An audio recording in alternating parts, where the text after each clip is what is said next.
Hello and welcome to the first of several videos for medical students using Centricity at the Family Care Center.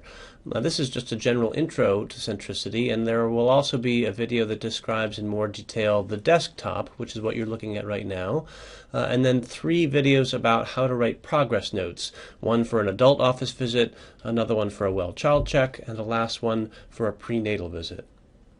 And before I go on with the introduction, I just want to point out that you will be using Centricity a lot in the next 6 weeks, and I do not want you to spend your time learning all of the bells and whistles of this very powerful program.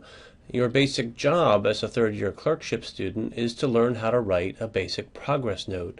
And since we use Centricity to write progress notes, you will have to learn some of the basics in order to do that. But again, there are a lot of bells and whistles and tricks you could spend your time learning, but I don't want you to waste your time and effort because on the next rotation you'll be using a different EMR. So just learn the basics. And so just a few things to point out about the desktop here. It's where you will first appear when you log in for the first time, and over here on the left is a place for your schedule, and up here is an area for flags and alerts. Flags are sort of like an internal email system, and then down here is a place for any documents that are assigned to you. These will all be empty when you first log in, as will be your schedule. And it's very useful to have the schedule of the provider you're working with posted here. You'll work with different people each day, and so you want to learn how to change that. In order to do that, you go up here to Go, and you click on Setup, and in the pull-down window that appears, you're going to select Preferences. And in the Preferences window, you're going to go down here to Desktop and select the little plus sign next to Desktop to expand it, and you're going to pick Appointments. That brings up this window where you can see that we're viewing today's appointments for nobody right now, but I want to select somebody. So I'm going to pull down the window and I'll select Dr. Anthony since that's my schedule. And now I go back to my desktop, and there is now my schedule. And you can see I don't have any patients scheduled today except for one. I put in one here at the very end of the day, Mrs. R1 Test. Now there's a couple of ways to open a chart from Centricity, and if you just happen to know the name of a patient and you want to open their chart, you can always go up to the Chart tab here. You select that. That brings up a search window, and just bear with me for a minute and imagine that there's another patient whose last name is Test but whose first name is Gateway. You search by last name first, and then comma, and then the first name, and you don't have to type the full name, so we'll type in TES, comma, GAT, and hit enter, and that brings up Gateway Test, and then I can select OK, and that will take me to this person's chart.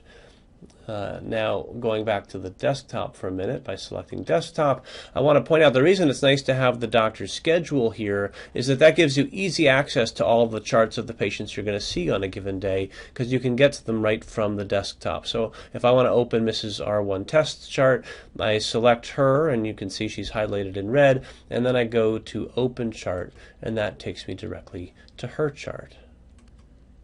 Now, just to see a few things about a chart, when you first log into a chart, it takes you to the Patient's Summary tab, which shows you a nice overview of a lot of information about the patient. So it has the patient's problems, and the patient's medications, and the patient's allergies, and any directives. If there's a advanced directive for a patient, it will be listed there. In the lower left, you see the patient's flow sheet, and then down here in the middle, all of the current documents that exist in the chart, all the way back to the very beginning.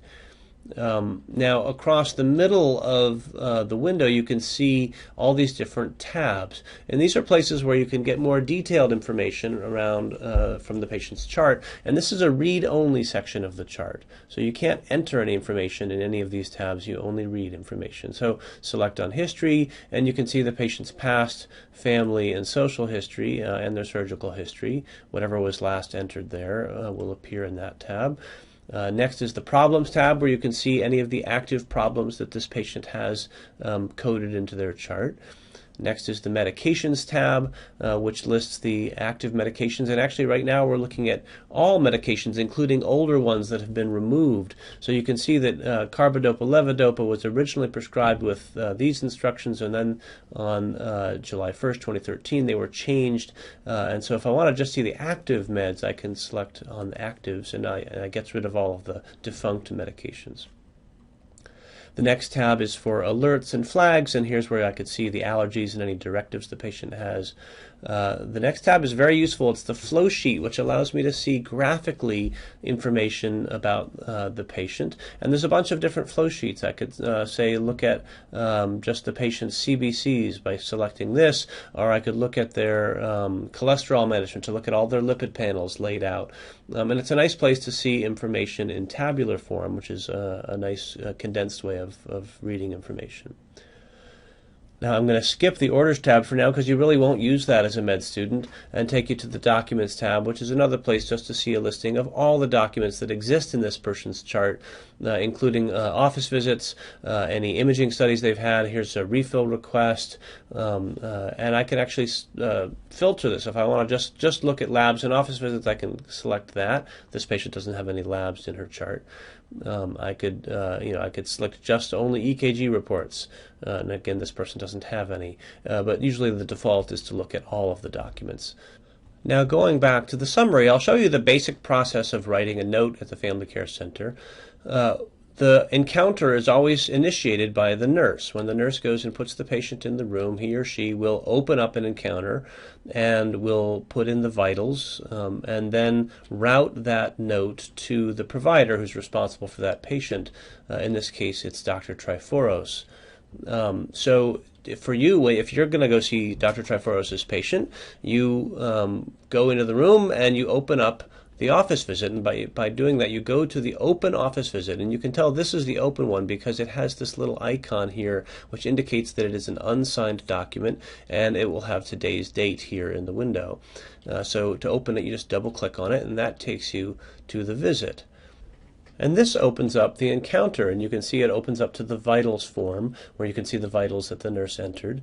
For now, I'm going to close it. But the basic process is that you should assume that any patient that you go in and see first, you should write the progress note for. And so you would write, after seeing the patient, the complete note. And when you are finished, what you'll do is put your cursor at the end of the note at the very bottom and type in the letters period, S-I-G-N, or dot sign, and hit space. And that replaces that text with your name and a date and time stamp indicating when you finished your note. And then you will now route that note to the provider who you saw the patient with. And to do that, you go up to End Update. And you can see in the Route To window here in the middle, it'll have Dr. Triforos right in the middle, if imagining that she's the one you saw the patient with. And you would select Hold, and you put the office visit on hold, and that sends it to her. And so it's now will be off of your desktop and on hers, and then she can finish the note and sign it. Okay, I think that's enough information for this first video. Now I suggest you go on to the desktop video next, and then look at the office visit videos. Thank you very much.